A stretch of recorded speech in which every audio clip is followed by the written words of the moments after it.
آج ہونڈا کا نام آٹوموٹیو انڈسٹری میں پوری دنیا میں جانا جاتا ہے، لیکن اس مقام تک پہنچنے میں سارا کمال قسمت کا نہیں، بلکہ مسٹر ہونڈا کی انتھک عزم، استقلال اور اپنے مشن سے کمٹمنٹ کا ہے۔ مسٹر ہونڈا ایک لوہار کا بیٹا تھا جو بچپن سے کار ریسنگ کا شوقین تھا۔ بچپن میں جب اسے اس کے ساتھی گراؤنڈ میں فٹ بال سے کھیلا کرتے، وہ اپنے گھر کے گیراج میں موبائل سے لتھڑے ہوئے ہاتھوں سے گاڑی کے انجن کھولتا، اس کے ساتھی بچے اپنی جیب خرچ سے ٹافیاں اور چاکلیٹ خریدتے، جبکہ وہ اپنی پاکٹ منی سے گاڑیوں کے انجن کے پرزے اور اوزار خریدتا۔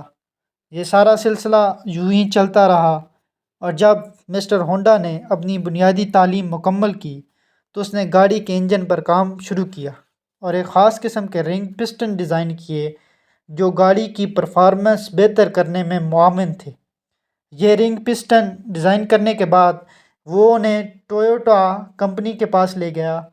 ٹویوٹا کے انجینئرز نے یہ رنگ پسٹن مسترد کر دی۔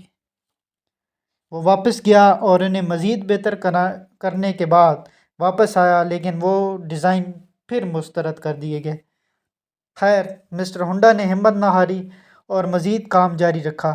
اس مرتبہ جب وہ ڈیزائن لے کر آیا تو ٹویوٹا کو وہ ڈیزائن پسند آ گئے، مگر ان کی خریداری کی شرائط پر دونوں کا سمجھوتا نہ ہو سکا۔ نتیجتاً مسٹر ہونڈا کو باہر نکال دیا گیا۔ یہاں مسٹر ہونڈا نے بڑے اعتماد سے دعویٰ کیا کہ میں اپنی گاڑیوں کی کمپنی خود بناؤں گا۔ مسٹر ہونڈا نے اپنی استقامت جاری رکھی اور پورے جاپان کے مالیاتی اداروں کو قرض کے لیے درخواستیں دیں۔ بہت سارے انکار سننے کے بعد بالآخر اسے فیکٹری کے لیے قرضہ مل گیا، جگہ لے لی گئی، فیکٹری کی چار دیواریں بنا دی گئی، مگر ابھی چھت بھی نہ بنی تھی کہ جنگ عظیم دوم شروع ہو گئی۔ بمباری ہوئی اور فیکٹری کی دیواریں ملبے کا ڈھیر بن گئیں، مگر مسٹر ہونڈا نے ہمت نہ ہاری، بلکہ وہ امریکی طیاروں سے پھینکے جانے والے بموں کے شیل اٹھا لاتا اور کہتا کہ ان سے گاڑیوں کے دروازے اور بونٹ وغیرہ بنیں گے۔ یہی وہ طرز فکر تھا جو اس کی کامیابی کی بنیاد بنا۔ خیر، دوسری جنگ عظیم ختم ہو گئی، پوری دنیا میں پٹرول کی قلت ہو گئی، جو گاڑیاں پہلے سے موجود تھیں وہ گھروں میں کھڑی ہو گئیں، تو نئی گاڑی کون لیتا؟ چنانچہ یہ منصوبہ بھی ناکام ہو گیا۔ جن اداروں نے سرمایہ فراہم کیا تھا انہوں نے واپسی کا تقاضا کرنا شروع کر دیا۔ یہاں بھی مسٹر ہونڈا نے حالات کا مردانہ وار مقابلہ کیا اور پیچھے نہ ہٹا، بلکہ مزید منصوبے بناتا رہا۔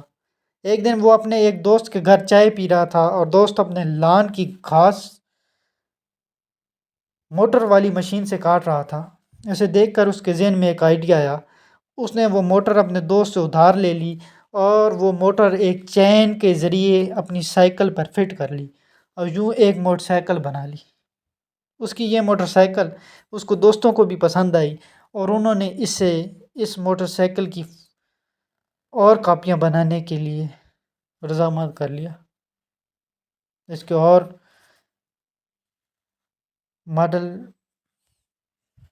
بننے شروع ہو گئے۔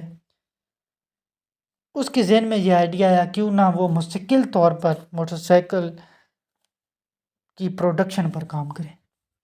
ایک روایت کے مطابق مسٹر ہونڈا نے 5000 سائیکل کی دکانوں کو خط لکھے، جس میں مالکان کو کہا گیا کہ وہ ان کی سائیکلوں کو موٹر سائیکل میں تبدیل کر سکتا ہے۔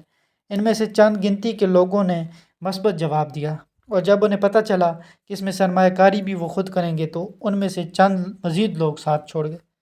مسٹر ہونڈا نے باقی ماندہ لوگوں کے ساتھ سائیکل کو موٹر سائیکل بنانے کے پروجیکٹ پہ کام شروع کر دیا۔ جب وہ موٹر سائیکل مارکیٹ میں آئی تو وہ بہت برے طریقے سے ناکام ہو گئی۔ مسٹر ہونڈا حیران رہ گیا کہ اب ناکامی کی کیا وجہ ہے، حالانکہ یہ لوگوں کی ضرورت تھی۔ دل برداشتہ ہونے کے بجائے وہ اس ناکامی کی وجہ تلاش کرنے لگا۔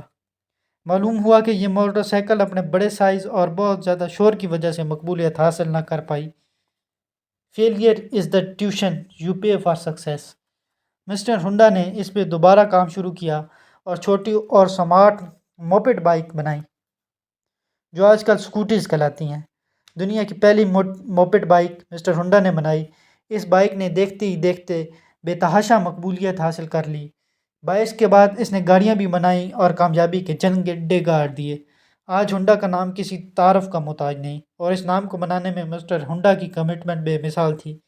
لوگ یہ ساری کہانی سننے کے بعد کہتے ہیں واہ کتنا خوش قسمت آدمی تھا۔ واقعی وہ خوش قسمت تھا، کیونکہ اس نے اپنی قسمت خود بنائی تھی۔